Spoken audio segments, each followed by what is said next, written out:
Welcome into Armstrong Stadium on a hot but beautiful night in Bloomington, Indiana. The Indiana Hoosiers, ranked number 5 in the country, will take on Sacramento State, who made the long journey over here to Bloomington for a non-conference clash with the Hoosiers. Austin Render alongside Sam Wexler. Gracie Barr, our sideline reporter, will join us later on today.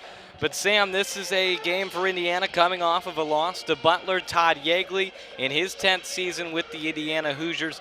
He tried to preach that this was a good thing for Indiana, the loss to Butler the other day. This was a team, it didn't go to overtime on Tuesday, but a team that has faced a lot of overtime goals. 100-62, Indiana defeats Troy to improve to 4-0 on the season, their first 4-0 start under Archie Miller. I'm Austin Render here for the Hoosier Network. A dominating performance for Indiana. Indiana with a bounce-back effort today, defeating Evansville 5-1. Welcome into the Quest for 9 report. I'm Austin Render. A big game for Indiana to bounce back off the disappointment in Maryland.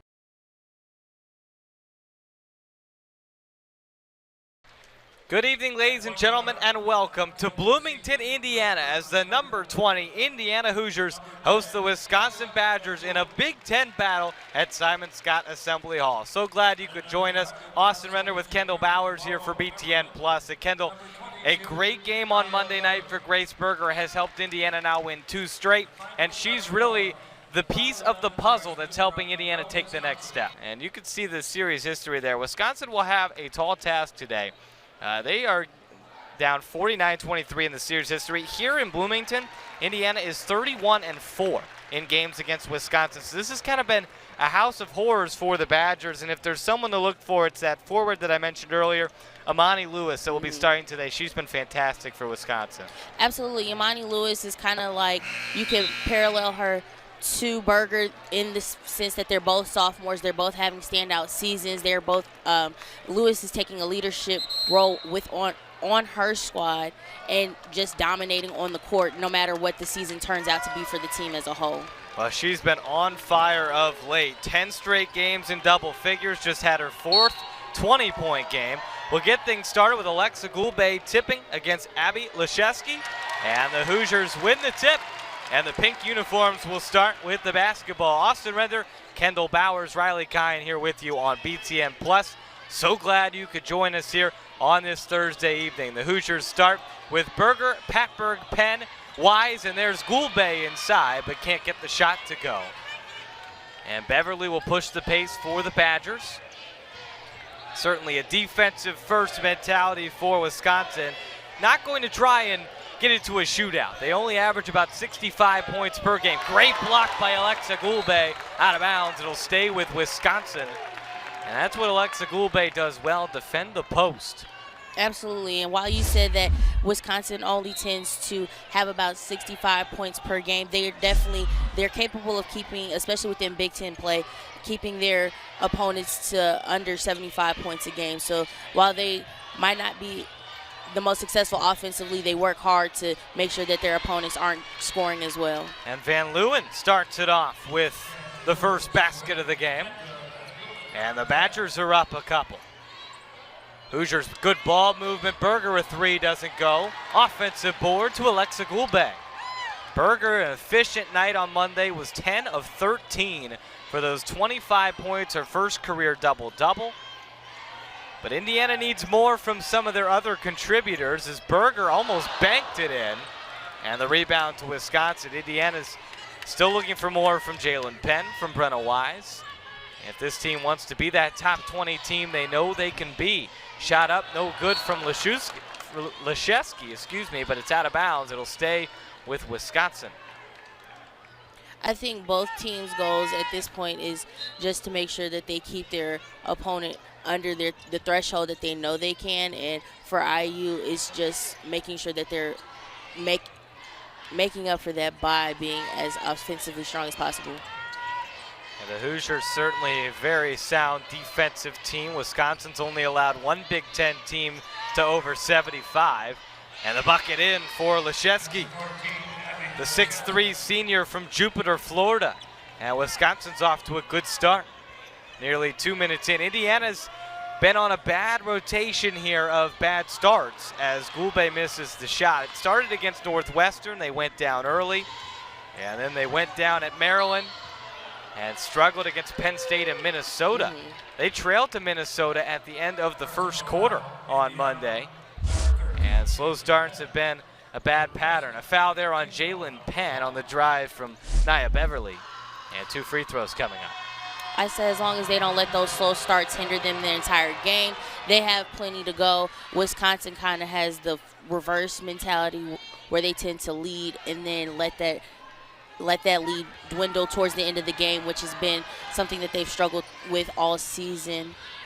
We just saw Jonathan Sippis on the screen there. Sippis in his 4th season with Wisconsin, and he has really done a good job here. This is a program on the rise, and you definitely don't have to look too far to see that. And the work of Jonathan Sippis has been phenomenal. Badgers here up 6-0, and before the shot, an offensive foul on Alexa Gulbe. Absolutely. When it comes to Sippis, he's more so worried about building his program up and making this program his own when it doesn't, it didn't really have an identity prior to. And that's something that a lot of programs need to realize, is that you can't just, Rome wasn't built in a day. And he's taking that mentality and starting from the ground up and letting his players develop under his guide. Well, Terry Morin has certainly done that at Indiana, building a top 20 team. Really nice finish there by Leshevsky, and Wisconsin is up 8-0 here on the road against the number 20 team in the country. Not unfamiliar territory for Wisconsin. They've played well against good teams this year as Patberg finally gets Indiana on the board. Wisconsin's had leads against really good teams. Rutgers, Iowa, Nebraska just have not been able to finish. But another good start today for these hungry Badgers on the road here in a hostile environment, a place they have won just 4 times in their program's history. I definitely believe that if the Badgers fight hard enough and know their weaknesses, they can conquer the Hoosiers today. It's 10-2 Wisconsin. Technical difficulties with our score bug. We'll keep you posted on the score. Here's Alexa Gulbe inside, no. Second chance. And the Hoosiers will reset. Patberg, the Wooden Award watch list nominee. Final 25 is what they're down to. Ali Patberg still on that list. Penn to Patberg. The floater is too strong. Rebound Badgers. Well, we're 4 minutes in, and Indiana has just 1 bucket. And the Badgers lead 10-2. The Badgers seem to be keeping the Hoosiers outside of their comfort zone of being inside the paint and inside the arc as a whole. They seem to have the Hoosiers scattered when they have the ball offensively, which is something that they're able to capitalize on as we head into a timeout. And there's Amani Lewis knocking down the bucket, and that will be an Indiana timeout. 12-2 Wisconsin. A great start for the visiting Badgers here on BTN+.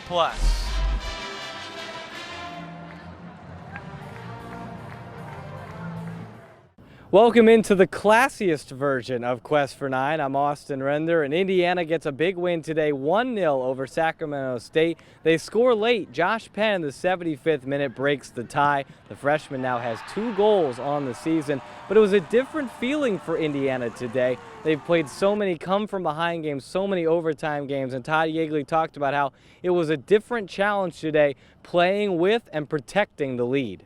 So I thought it was good for us to be able to see a game out, which again tactically presents some different challenges. I thought the first 15 minutes we were really sharp and could have been up a couple, and maybe we get those goals in the game. It's kind of downhill for us from that point, but it didn't happen. Today's player spotlight is a former Hoosier. We're turning back the clock to Trevor Swartz. Appeared in a couple college cups for the Hoosiers, 82 career starts, and he was on the opposite sideline today, a volunteer assistant coach for Sacramento State. Trevor Swartz, before the game, told us it's weird scouting your friends, scouting your old team, but also weird being on the other bench at a place he's so familiar. Todd Yeagley talked about what it was like to have his former Hoosier back in town. Well, I saw him earlier today. When they came over and did their walkthrough, I saw him before, so we kind of got through a little bit of that, like, I don't like that color on you. And he's like, yeah, I'm just getting used to it. So, and then before the game, I told him, I said, this is anytime you're playing against a past player or a coach that coached you or, a peer, your past assistant coach, it's not those are tough. And the best thing you can do is you respect. The best sign of respect is you perform well. And same thing with Trevor. I thought he did a great job helping them. He knew our team inside and out, and so that helped them. The Hoosiers' next couple opponents are a couple of very improved Big Ten teams, Northwestern and Penn State, both on the road. They'll return to Bill Armstrong Stadium on October 9th to take on the 21st ranked Kentucky Wildcats. That'll do it for the Quest for 9 report. I'm Austin Render.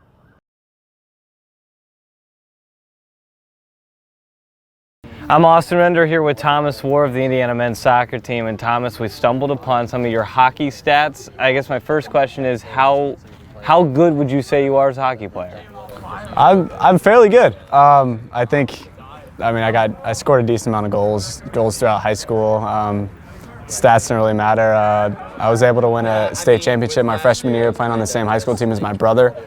So that's probably the most memorable moment of my entire hockey career. You're being too humble. You scored a few goals. You were second in the state in goals scored. I mean, has this been something you've done your entire life, soccer and hockey, kind of balancing the two? Yeah. So my dad had me on skates when I was 2 or 3 years old, right when I could walk.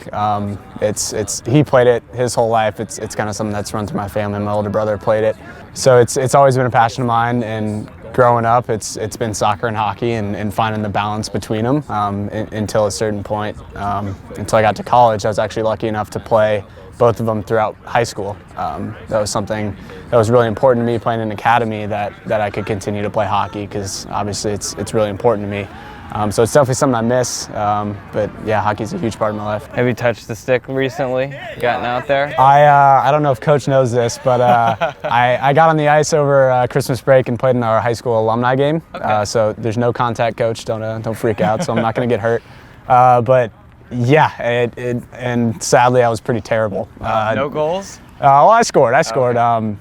Scored a couple, I think, but it's definitely rusty when you don't hit the ice for over a year. But it was a blast getting back out there and keeping my roots. Oh, a dream start there in the first inning for the Hoosiers. 2 runs aboard already.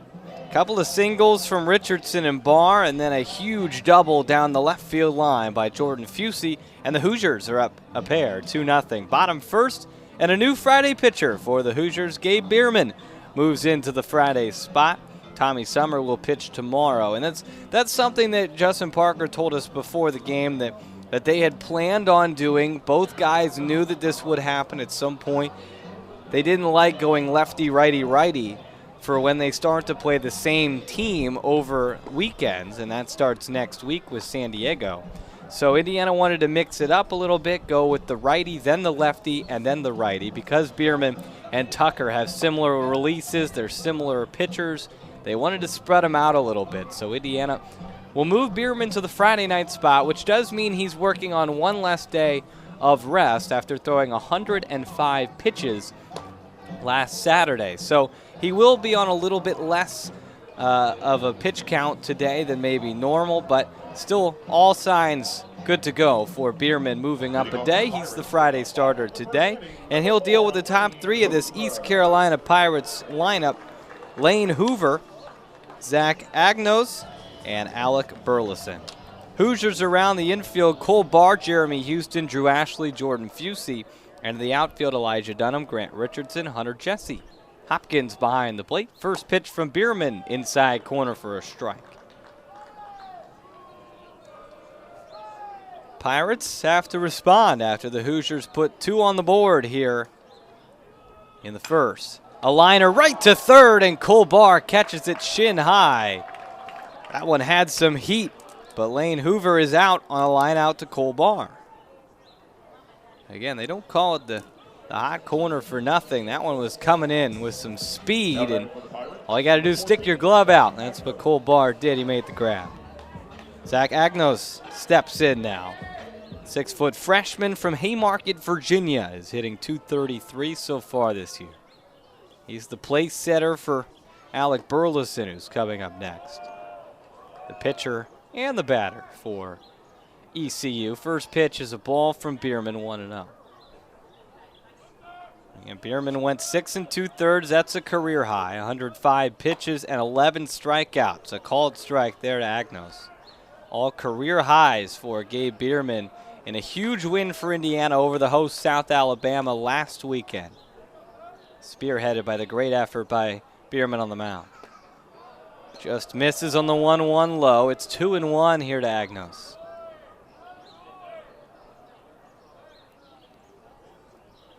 Pirates come in at 7-1 this season. Their lone loss was a weekday loss, and there's a single by Agnos out to right center where Richardson scoops it up and fires it back in, but the Pirates have a runner on.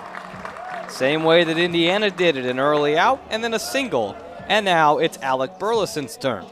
And it's time to talk about his bat. He's got a .60 ERA on the mound. He's also been impressive at bat, a career .330 batter for this East Carolina team. He's coming off a .370 season last year. First pitch, he swings, and it's a foul ball out the left field side. Runner on first, one out. Bierman ahead 0-1 on Burleson. Hitting .276 so far this season, 8 of 29. 1 double, 4 RBIs for the junior Pirate from Denver, North Carolina. Agnos dives back in on a pickoff attempt from Gabe Bierman. Pirates are 7 of 9 this season stealing bases as a team. Agnos is 1 for 1. He's checked on again. Fusey applies the tag, but he's in safely. Just keeping an eye on him, the righty with his back to first. Pirates in the gold throwback uniforms is another check back at first with cursive Pirates across the chest. The number 23 on the bottom right portion of the front of the jersey, 23 on the back of everyone's jersey with ECU right above the number 23. Purple sleeves as well, 4 straight pickoff attempts from Bierman. And they don't really like it here in Greenville. It's 0-1 and a pitch to Burleson. He skies it high into the air. Hopkins might have a play, and it gets over the netting behind home plate. Hopkins was ready, had the mask off, but it disappears over our heads. 0-2 here on Burleson. Again, the gold jersey, the purple sleeves, purple socks, at least for most of the players who have their pants hiked up to just below the knees. Hoosiers in their road grays all throughout, red cap and red undershirts, with red Indiana across the chest.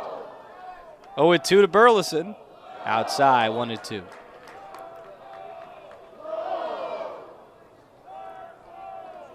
It has a regional type of feeling here this week with such a great field. 17th ranked Pirates, 13th ranked Ole Miss Rebels, Indiana, a team that's just on the outside of the rankings.